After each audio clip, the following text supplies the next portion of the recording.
Hey y'all, welcome back to the channel. Now today I've got a special video. It is Chase's birthday. So I am about to be very busy and we're gonna go a little over the top today and we are going to bake him a birthday cheesecake. That is what he has requested, so that is what we're gonna do.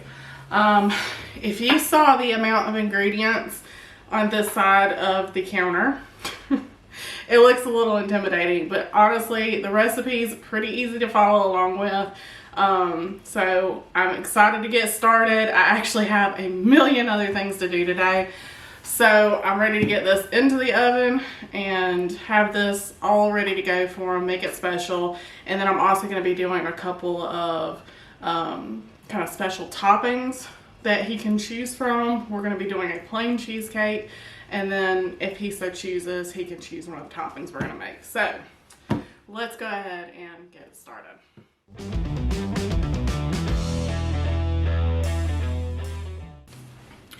Okay, first things first, I have got my oven preheating. I've got it 375 degrees and I've lowered my rack. I don't want it all the way on the bottom, but I want it kind of on the bottom of the middle section, if that makes sense. So kind of like the next one up from the bottom. And then you're going to need a springform pan and a pan large enough for that springform to fit inside of. We are going to be wrapping this up, so I'm going to go ahead and prep my pans and have them ready to go. So I need some aluminum foil. Okay, so I've pulled off 2 pieces of aluminum foil and kind of crisscrossed them. And I'm going to take my pan and put it right into the center. I'm going to bring that foil up all the way to the edge, not crossing over inside of the pan, but basically just making a barrier on the outside of the pan. Now we're going to do that same thing again. So 2 pieces of foil, 1 and 2, and then pan in the center, and then we're going to be folding foil up. So what we're doing is we're actually creating a moisture barrier. This pan will be sitting in a water bath. So we need to make sure that that water does not get inside of the pan. So this foil is just helping give an extra layer of protection to our pan. So it just seals off because the bottom of the springform's got the seams where the bottom of the pan comes out. So this foil just prevents any water from getting up into that area. All right, so now I'm going to put my phone on silent is what I'm gonna do. Now I need to make our crust. So I've got a pack of graham crackers here and I'm going to crush up 12 full graham crackers. 1, 2, 3, 4, 5, 7, 8, 9. Who would have thought there's only 9 crackers in a sleeve? I mean, why not 10? 9's kind of an odd number. Probably part of that shrinkflation.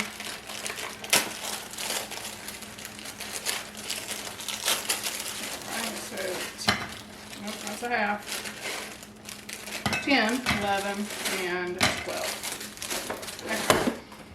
Now, I'm just going to use my hands and just kind of crush this up. Graham crackers are all crushed up. Now I'm going to get some butter. This is unsalted butter. I need about 5 tablespoons. I'm going to melt that down in the microwave. To our graham crackers, we're going to add 2 tablespoons of sugar.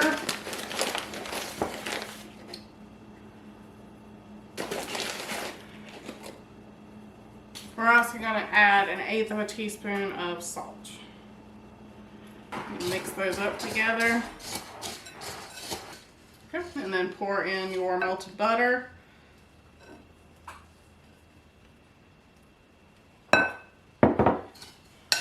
Mix this all up to combine it. Alright, now once you've got that butter thoroughly spread out throughout the graham crackers, you're going to feel like you need more butter. It's going to seem like it's too dry, But don't add any more butter. Leave it as it is. That's the way we want it. And we're going to take our mixture and put it into our pan. Put this all down in there. Clean up our mess. And then I'm going to use the back side of my spoon just to kind of spread this out to an even layer, and then start pressing it down to the bottom of the pan. Alright, so when you're done, it's going to look like this. As you can see, even though we didn't have much butter in there, the crust is still holding together. So we're going to pop this into the oven and let this bake for 10 minutes, and then we're going to get started on our filling. Okay. Before I start the filling, I'm going to get my water boiling. This is going to be the water that's going to go into the water bath. So this is going to go in the pan. So I'm going to get this started and then be back. Alright, now for our filling, I'm going to let the KitchenAid do all the heavy lifting for me. So I've got 4 blocks of cream cheese. This is at room temperature. Okay, and to our cream cheese, we're going to add 2 cups of sugar. We're going to get our all-purpose flour. We're going to add 3 tablespoons of all-purpose flour. 1, 2, and 3. Alright, and I'm going to turn this on medium and let this run until it's smooth. Probably about maybe 2 minutes or so. So we're going to get this turned on. Alright, so the next thing that we have is a lemon. Now, once upon a time, Chase and I had a lemon zester. I have no clue what happened to it. No idea. So I'm just going to use a serrated knife, and we're just going to scrape it over the surface of the fruit and get our lemon zest, as you can see, just like that.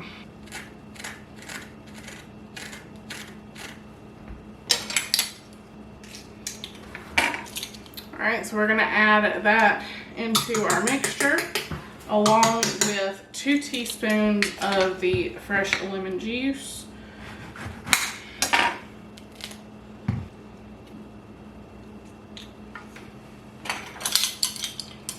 Alright, and then we're going to go in with a 1/4 teaspoon of salt. Turn this on low, and we're going to let all of that combine another minute or 2. Alright, now I do want to mention that the pie crust just came out of the oven. I've now bumped the temperature down to 325 degrees and just set the pie crust to the side until we get the filling finished.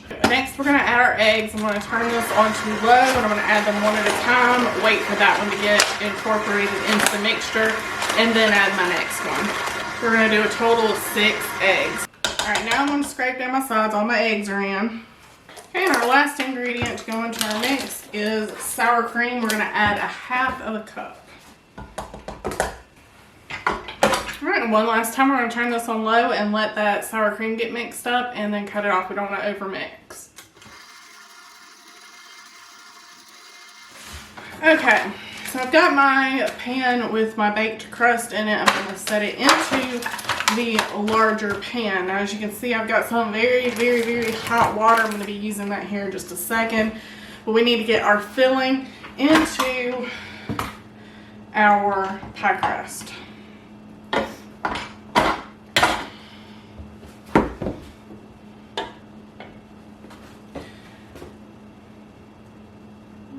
that right over in there. Okay, now that I've successfully got that into the pan and on my hand, I'm going to take this and I'm going to put it in the oven, and then I'm going to pour my water around into the larger pan, and I'm going to go up probably about 1 inch deep. So I'm going to go do that now. I'm not going to pour it first because I don't want to then have to take boiling hot water in a pan over to the oven. So let me give y'all a close-up look at what this beauty looks like. Let's see if y'all can. Don't she look pretty? Now we're just going to pray that it doesn't crack as it cooks. Cheesecakes are notorious for cracking as they cook. This water bath is supposed to help prevent that. And just found out the hard way, that pan has a hole in it. All right, so I've got the cheesecake in the oven. Now that's going to bake for about an hour and a half to an hour and 45 minutes. I'm gonna start checking it at about an hour 20. We want it to not be liquidy anymore. We want it to kind of jiggle, but we don't want it to start browning too much. Now, if you notice it start to brown, then you can just loosely cover it with some aluminum foil, and that should help it not to over brown. And then we're going to keep our fingers crossed that it does not crack. All right, y'all, so it has been about an hour or so. Now, when our cake comes out, we're gonna have to let it cool. It's recommended for it to cool for at least 8 hours. At this point, I have no clue what time it is. 11:30. Okay, so 8 hours is not gonna happen. We're gonna be eating this tonight. So that's okay, but that's why I wanted to start it early. But what I also want to do while the cake is going to be cooling is have my toppings prepared. So I have some mulberries. We have a mulberry tree on our property, and we pick mulberries every single year. This is actually from last year. These have been in the freezer. So I'm going to make a mulberry like drizzle, and it's going to kind of require a few different steps. So this is optional. You do not have to do this. You can just buy some preserves or flavored toppings. You can get whatever you want. This part's completely up to you. This is just what I'm doing. So I have my frozen mulberries. They've started to thaw a little bit. It's really hot in the house with that cheesecake baking. So I'm gonna just kind of eyeball it. This is maybe a cup and a half of mulberries, and I just want to give them a healthy sprinkle of sugar. And what that sugar is going to do is start drawing the juices out of these mulberries as they're thawing. And I want to turn this into kind of a syrup. So this is gonna be just kind of set to the side. I'm gonna let them continue to thaw. And then in a little bit, I'm going to put these onto the stove and start to cook them down a little bit. Thicken up that syrup, get the fruit flavors out of the mulberries, and then I'm going to actually strain the fruit out of the syrup. So if you've never had a mulberry, it's very good. It's very similar to a blackberry, but much sweeter. But they have these little stems that run through the entire length of the fruit. So it's not something you can just pull off of the top of the fruit and it'd be fine. So it makes it kind of tough to leave the fruit pieces in the final product unless you're cooking it down. I've done mulberry cobblers, mulberry pies, and the stems have enough time to cook down and soften to where they're not even noticeable anymore. But for this, I don't think that's going to be a good idea. So, long-winded explanation of what I'm doing. But while I've got, I think, less than 30 minutes now, about 22 minutes or so left for the cheesecake, I wanted to go ahead and get my mulberries into some sugar. So I'm going to set that to the side. Now, the other topping that I was thinking about doing, I've never attempted to do this before, but in my head, it sounds like it would be delicious, and it also sounds like it would work.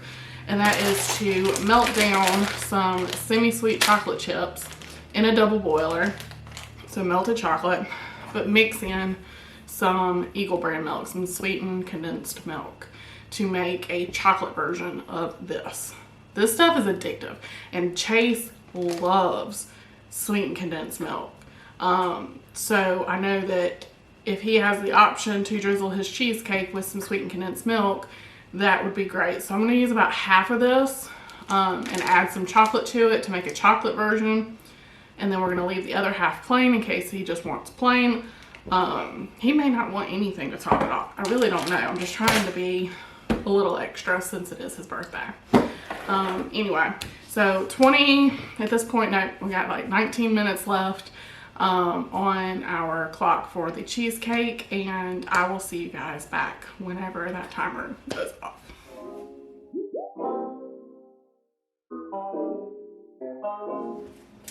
All right, so it's been an hour 45. It did take the full hour 45.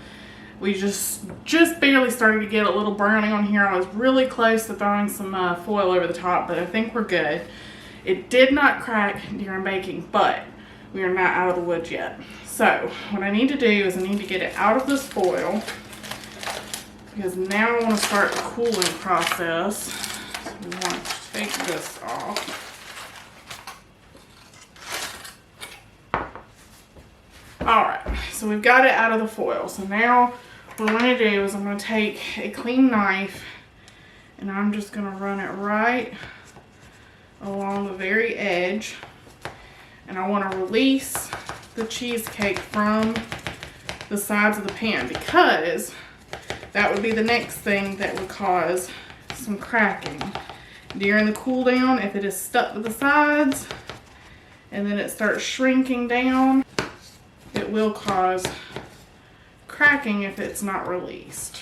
I'm going to let this cool for probably about 10, maybe 15 minutes, just to where it is cool enough where I can cover it with some plastic wrap, and then it's going to go into the fridge until we are ready to eat. So while I was waiting on this last little bit, I did finish those sauces I was telling you about.